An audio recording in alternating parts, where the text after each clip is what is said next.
Hello everyone, welcome to JSS study and my name is Jatin Singh. आज के इस video lecture में हम अगेन एक इम्पॉर्टेंट टॉपिक के साथ आए हैं। अब इम्पॉर्टेंट टॉपिक क्या होने वाला है, आप सभी ने देखा होगा हेडलाइंस पर लिखा है एनसीआर। अब भाई काफ़ी लोगों को पता होगा कि भैया एनसीआर के बारे में तो हमें पता है। आप लोगों ने कभी इसकी फुल फॉर्म जानने की कोशिश करिए। शायद 50% एंड 50%, यानी कि ये 50% और ये 50%। इन लोगों को पता है पूरी डिटेल्स, इन लोगों को नहीं पता है पूरी डिटेल्स। तो मैं किसके लिए आया हूँ? मैं आया हूँ दोनों के लिए। किसके लिए? दोनों के लिए, ताकि कुछ जो 50% लोगों को पता है उनको और इन्फॉर्मेशन प्रोवाइड करवाएं, और जो 50% लोगों को नहीं पता उनको पूरी नॉलेज प्रोवाइड करवाएं।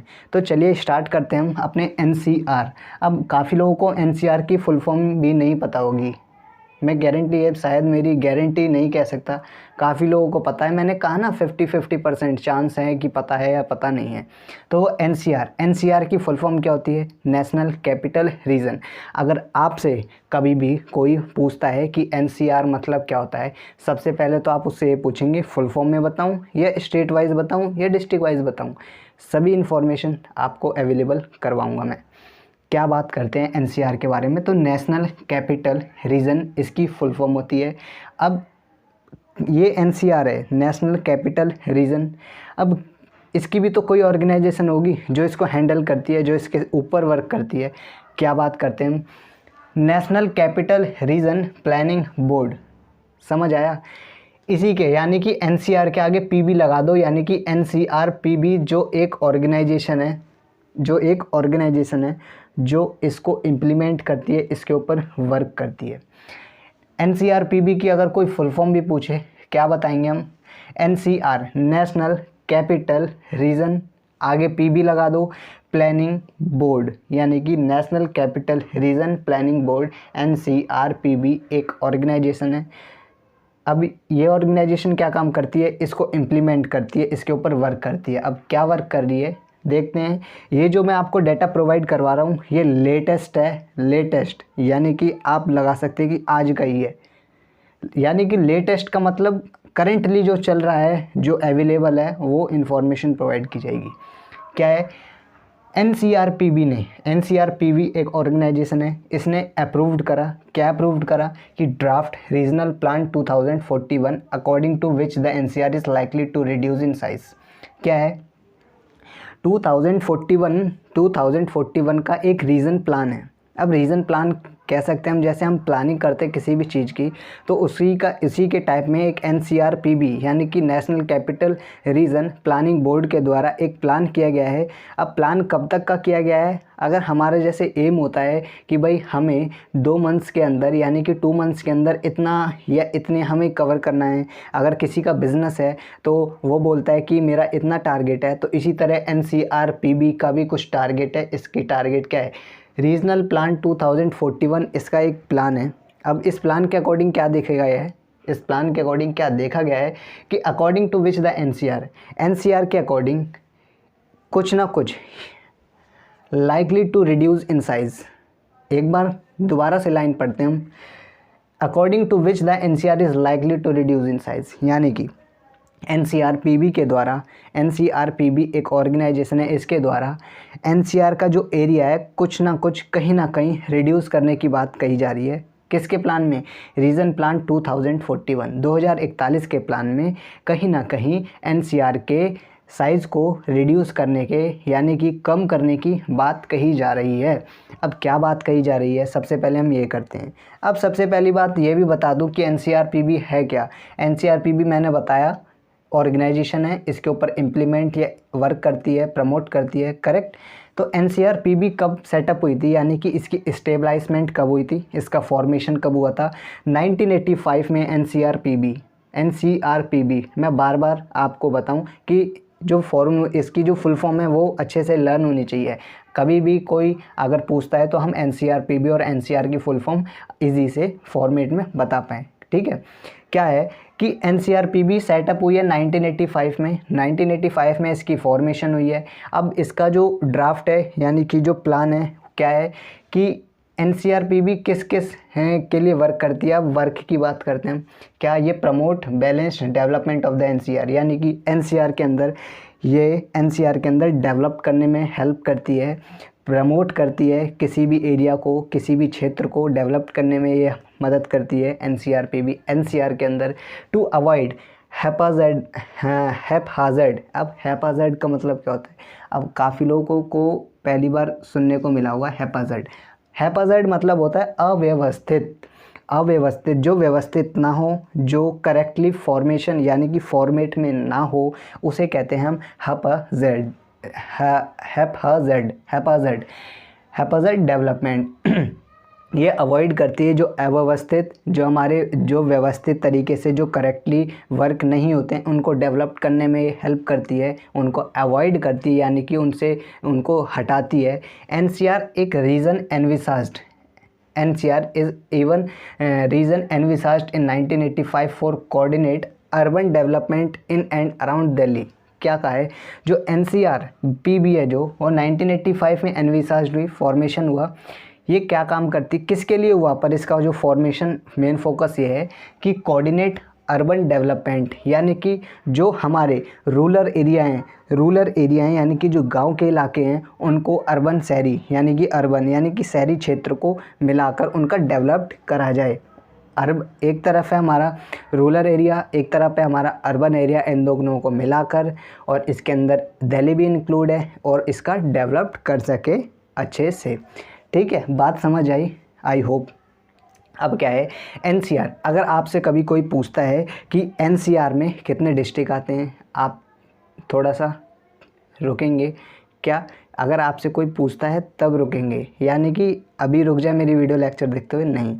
तो एनसीआर में कभी भी अगर आपसे कोई पूछता है कि एनसीआर के अंदर कितने स्टेट आते हैं, तो आप उसको पहले ध्यान से सुनना कि इन्होंने क्या बोला है, इन सामने वाले पर्सन ने क्या बोला है, एनसीआर में कितने स्टेट आते हैं जी।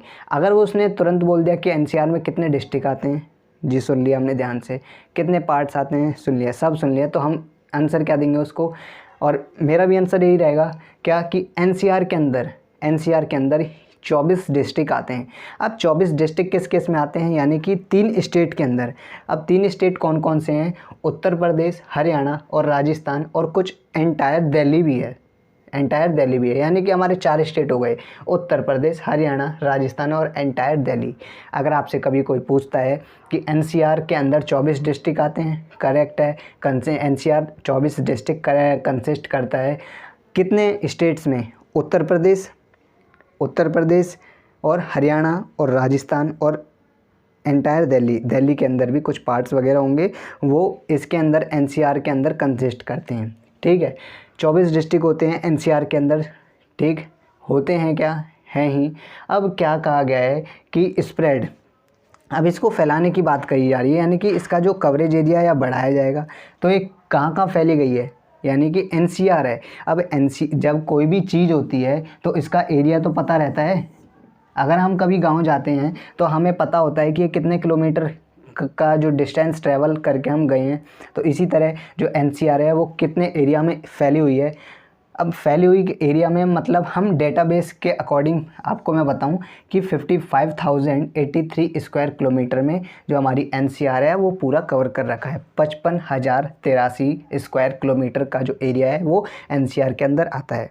अब इसकी नई बाउंड्रीज़ की बात कर लेते हैं। मेनली इस वीडियो का जो मेन फोकस था वो नई बाउंड्रीज़ के ऊपर था, ठीक है। तो फिर भी मैंने आपको फिर भी थोड़ा सा एनसीआर के बारे में डिटेल से समझा दिया, ठीक है। तो फिर भी अगर मैं बात कहूँ अबाउट न्यू बाउंड्रीज़, अगर नई बाउंड्रीज़ की बात करें तो अब नई बाउंड्रीज़ में क्या कहा गया है, जैसे कि ये हमारी है दिल्ली, ये हमारी दिल्ली होती है, ठीक है, ये हमारी बीच में दिल्ली होती है। अब दिल्ली में जैसे हमारा राजघाट है, अब राजघाट का 100 किलोमीटर यानी कि मान लो इतना एरिया हमारा 100 किलोमीटर हो रहा है, 100 किलोमीटर रेडियस है, उसको डेवलप करने की बात कही जा रही है। यानी कि हमने देखा, मान लो ये पूरा भारत का नक्शा है।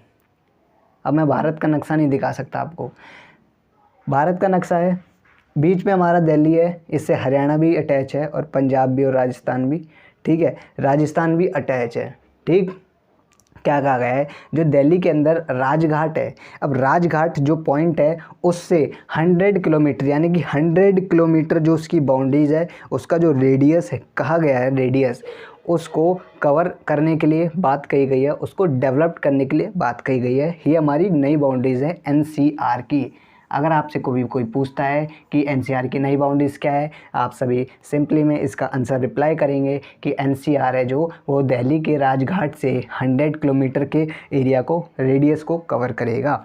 अब कवर करने की बात देखिए, सभी लिखा हुआ है यहाँ पे 100 kilometre radius can be developed care area. ठीक, अब कुछ पॉइंट्स आते हैं हमारे, जैसे states will be empowered to decide whether tehsil that fall partially inside the NCR boundary should remain in it और नॉट। यानी कि जो हमारे स्टेट हैं उनको अधिकार है कि जो एनसीआर के अंदर जो बाउंड्रीज़ हैं वो उसको रिमेन कर भी सकते हैं और नहीं भी। ठीक है, अब फिर क्या है, जो डीआरपी 2041 यानी कि डीआरपी 2041 का जो प्लान है, अब डीआरपी की फुल फॉर्म क्या कही जाएगी, डीआरपी की आपको मैंने शुरुआत में बताया था। देखिए, ड्राफ्ट रीजनल प्लान 2041 बन गया डीआरपी। डीआरपी है जो वो 2041 प्लान से वो क्या कर रही है कि pave the way for a future ready slum free NCR with an area ambulance facility and high speed connectivity through heli taxis roads rail and inland waterways. यानी कि एनसीआर के अंदर एनसीआर का जो प्लान है, डीआरपी का जो plan है, ड्राफ्ट रीजनल जो प्लान है 2041 का, क्या है कि उसमें फ्यूचर रेडी, भविष्य को तैयार करना, जो हमारे एरिया हैं, स्लम फ्री एनसीआर बनाना। स्लम फ्री एनसीआर यानी कि जो झोपड़पट्टी के जो लोग होते हैं उनसे हटा के उनको सरकार के द्वारा कुछ नई बिल्डिंग्स में बना के उनको प्रोवाइड करवाना।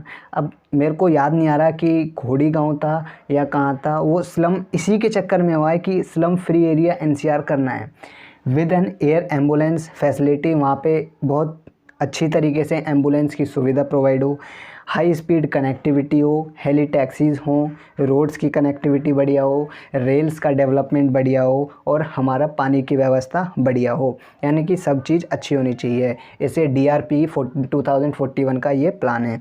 अब इम्प्लीकेशन ऑफ द मूव, मतलब क्या, अब इम्प्लीकेशन ऑफ द मूव यानी कि if implemented parts of Panipat in Haryana का जो पानीपत है, हरियाणा के पानीपत एक डिस्ट्रिक्ट है, पानीपत के कुछ पार्ट को यानी कि एक पीस बोल सकते हैं हम, हरियाणा के कुछ पार्ट को इससे रिमूव करना। एंड उत्तर प्रदेश का जो मुजफ्फरनगर है इसमें से ड्रॉप्ड किए जाएंगे न्यू एनसीआर मैप के अंदर। अगर आपसे कोई, देखिए ये दो इम्पोर्टेंट, अगर काफ़ी लोगों ने अगर एंड तक कोई वीडियो पे पहुंच गया हो तो ये काफ़ी इम्पोर्टेंट टॉपिक रह जाता है, हमारा क्वेश्चन अराइज हो सकता है, हमारा आंसर अराइज हो सकता है। क्या एनसीआर की नई बाउंड्रीज़ में किस किस एरिया को रिमूव करने की बात कही गई है? हरियाणा के पानीपत के कुछ पार्ट्स की, हरियाणा के पानीपत के कुछ एरिया की, पूरा पानीपत नहीं, कुछ एरिया की, और उत्तर प्रदेश के पूरे मुजफ्फरनगर की एनसीआर से हटाने की बात कही गई है। यानी कि कहीं ना कहीं अभी वो मुजफ्फरनगर भी है उत्तर प्रदेश का एनसीआर इलाके के अंदर, तो उसको रिमूव कर दिया जाएगा, ड्रॉप आउट कर दिया जाएगा। तो कैसी रही ये वीडियो? एनसीआर के बारे में कुछ ना कुछ समझ आया होगा आई होप। तो ऐसी वीडियो देखने के लिए लाइक शेयर एंड सब्सक्राइब करें, अपने दोस्तों पर शेयर करें।